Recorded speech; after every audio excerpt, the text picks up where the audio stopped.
मेरे प्यारे विद्यार्थियों, YouTube के आसान ट्रिक चैनल पर आप लोगों का बहुत बहुत स्वागत है।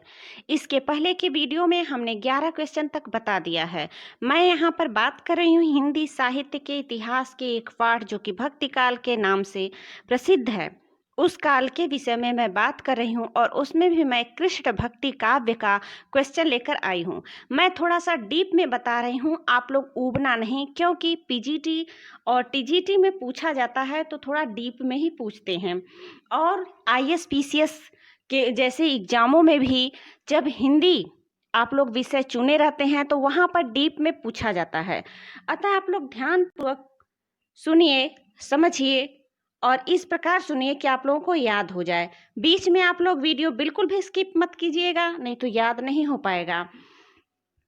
पसंद आने पर लाइक अवश्य ही कर देना, लाइक सब्सक्राइब कर लेना हमारे वीडियो को, तो इस प्रकार की बहुत सारी वीडियो आप लोगों के पास पहुंचती रहेगी। तो आइए हम लोग ज़्यादा इधर उधर की बात न करते हुए अपने पॉइंट्स पर आते हैं। देखिए, अष्टछाप के कवियों की संख्या कितनी है? तो अष्टछाप के कवियों की संख्या 8 है। अष्टछाप से आप लोग 8 याद रखना, ठीक? अष्ट मतलब 8 होता है। अगले क्वेश्चन को देखिए, नंददास को अष्टछाप में किसने दीक्षित किया? तो गोसाई विठलनाथ जी ने नंददास को अष्टछाप में दीक्षित किया। यानी अष्टछाप कवियों को कहते थे, जिसमें कवियों की संख्या 8 होती थी। उसमें एक नंददास जी थे और नंददास को दीक्षित करने वाले गोसाई विठलनाथ जी थे। यानी गोसाई विठलनाथ जी के शिष्य थे नंददास जी। अगला क्वेश्चन देखिए,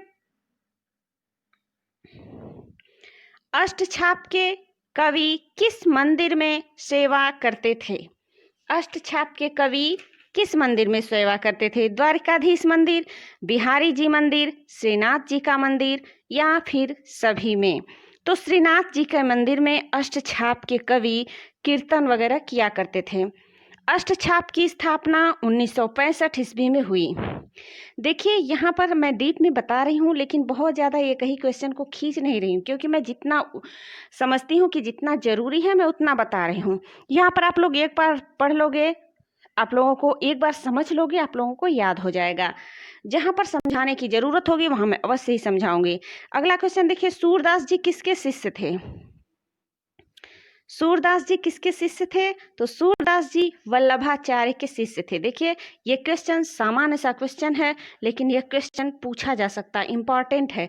कुछ क्वेश्चन ऐसा होता है सामान्य, अर्थात सूरदास जी को सब लोग जानते हैं कि सूरदास जी एक भक्त कवि थे, अर्थात भगवान श्री कृष्ण के भक्त कवि थे और उनके गुरु का नाम पूछा जा सकता है। सामान्यतः किसी भी एग्जाम में पूछा जा सकता है।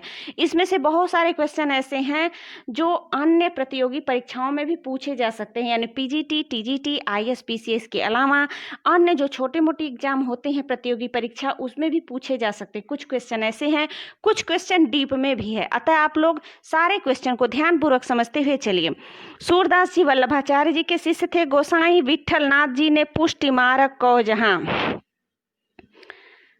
देखो पुष्टि का मार्ग बताने वाले सूरदास जी हैं। अगला क्वेश्चन देखिए आप लोग, भक्तमाल की रचना किसने की थी? तो भक्तमाल की रचना नाभादास किए थे। इन लोगों का नाम आप लोग ध्यान में रखिए। 84 वैश्रवण की वार्ता के रचयिता कौन थे? तो 84 वैश्रवण की वार्ता के रचयिता गोकुलनाथ जी थे। अगला क्वेश्चन आप लोग देखिए, ब्रजभाषा कृष्ण काव्य में सूरदास के उपरांत किस कवि को सर्वाधिक प्रतिभाशाली एवं विद्वान माना जाता है? ब्रजभाषा कृष्ण काव्य में सूरदास के उपरांत किस कवि को, यानी सूरदास जी तो पहले नंबर पर, उनके अलावा दूसरे नंबर पर किस कवि को माना जाता है? तो नंददास जी को माना जाता है।